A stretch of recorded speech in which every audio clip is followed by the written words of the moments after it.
What it do, YouTube? It's your boy, Draco, back in the building once again. And today, it's story time with Draco.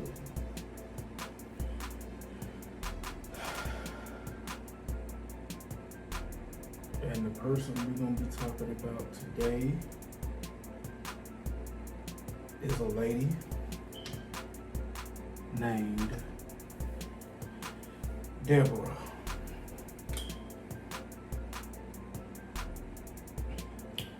All right, I met Debra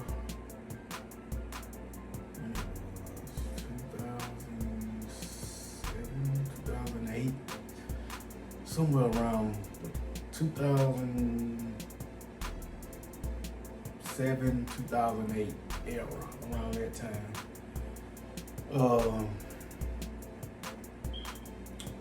We met here in Mobile, Alabama at Bel Air Mall.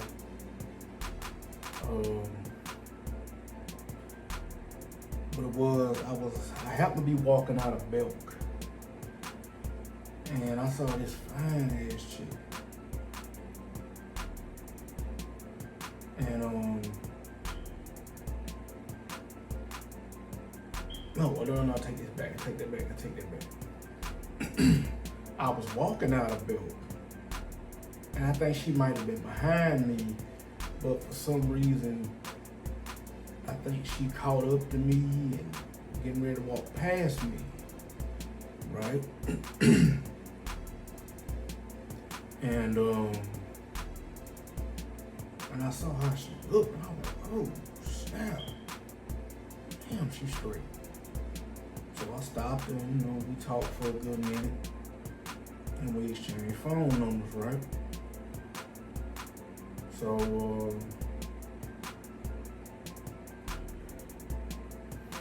come to find out real quick. Now, mind you, I was in my 20s, so I'm maybe 26, like 25, 26, something like that. So I'm still kind of young in the game.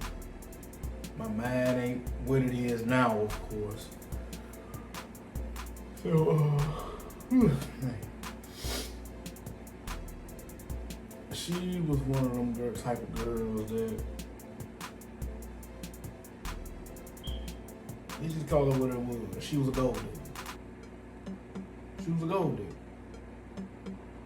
But for some reason, I still, into the life of me, I still can't understand why did I continue to deal with this chick when I realized she was a gold digger.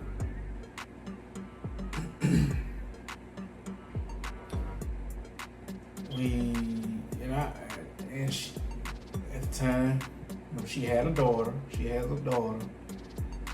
Now, mind you, she was younger than me, so she might have been, 22, 23. Ooh, man. Anyway, she might have been 22, 23. And she already got a kid. And mind you, like I said, this was in the late 2000s, so her daughter got to be grown by now, almost grown.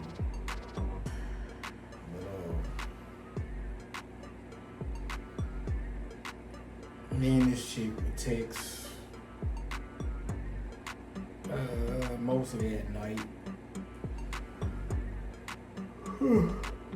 But, I'm gonna keep yawning. But we would text mostly at night.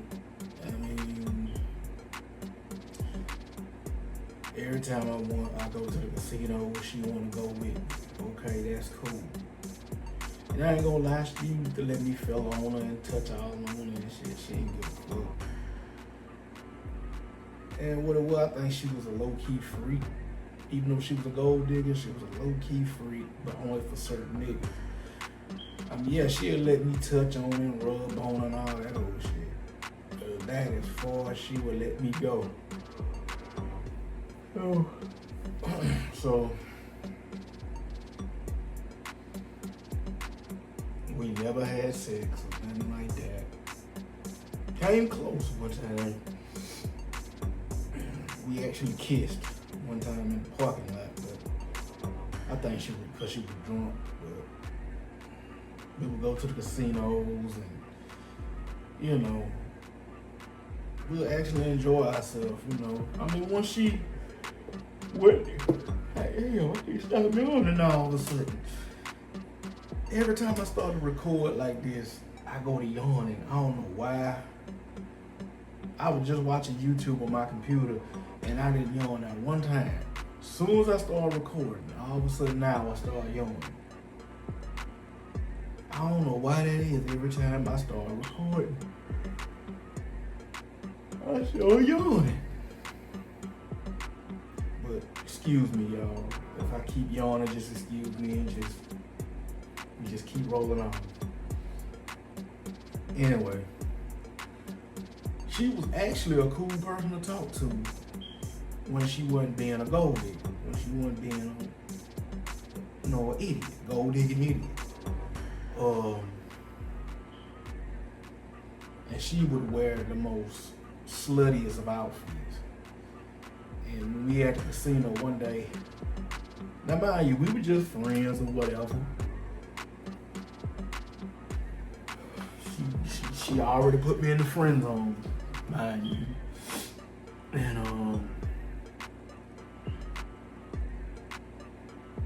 I come out the bathroom and she talking to this little Mexican guy.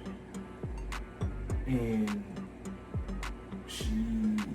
when she saw me walk out the bathroom, saw me, you know, her talking to the nigga, you know, she got all, you know what I'm saying,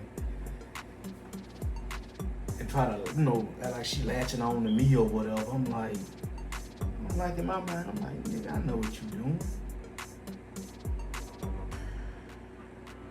And I don't be honest, I think she was selling ass. I really think she was selling pussy, to be honest. And to this day, I still think that, to this day. And like, I ain't seen this girl in years. But I always thought she was selling pussy. But anyway, hey, it is what it is. If that's what she wanna do, oh well, that's her pussy. That's her business. Do your thing. Just don't think I'ma buy something from your ass. I ain't buying no pussy. I don't wanna fuck you that bad. Come on, I want to hit, but I ain't wanna hit that bad. But anyway, me and Debra, we was friends for quite a few years, man. One night, I scooped her up and we went out. And this is another thing she will always try to do with me. Now, she knows I don't drink. She knows I don't smoke weed, none of that shit. She knows all of this. But for some reason, she would try to get me to buy her a drink. And I used to tell her, why the fuck would I buy you a drink if I don't drink myself? Why would I buy you something that I ain't willing to buy for myself? And she used to get pissed off about that too. Cause see, she knew I wasn't a simp. She knew I wasn't a simp. And see, she couldn't get over on me, and that used to piss her off. That used to really piss her off, man. Man, we went to this club one night. Well, I guess you consider it to be a club. And, you know, she would, you know, dance all on the nigga, this and that. You know, put her ass all on the nigga, this and that, right? I went to the bathroom, come back. She talking to some nigga now. And I'm like, getting your next appointment? That's exactly what I told you. Getting setting up your next appointment? She ain't saying that. I was like, yeah, I know what it is, nigga. I ain't stupid.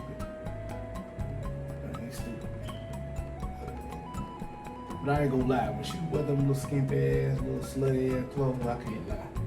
She was sexy as hell in this shit. I can't even hold you. I can't hold you, man.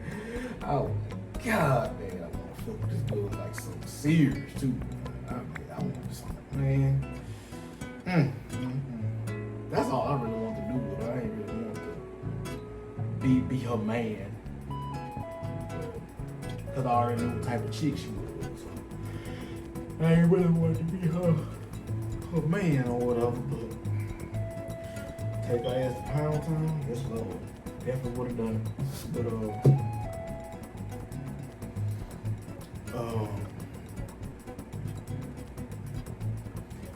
yeah, so I guess she was setting up her next dick appointment.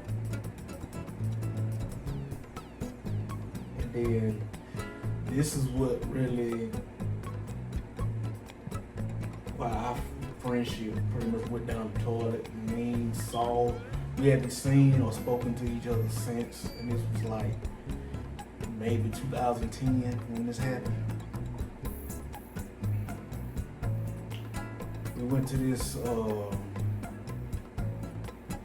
pool hall down in West Mobile, not right down the street from the airport. And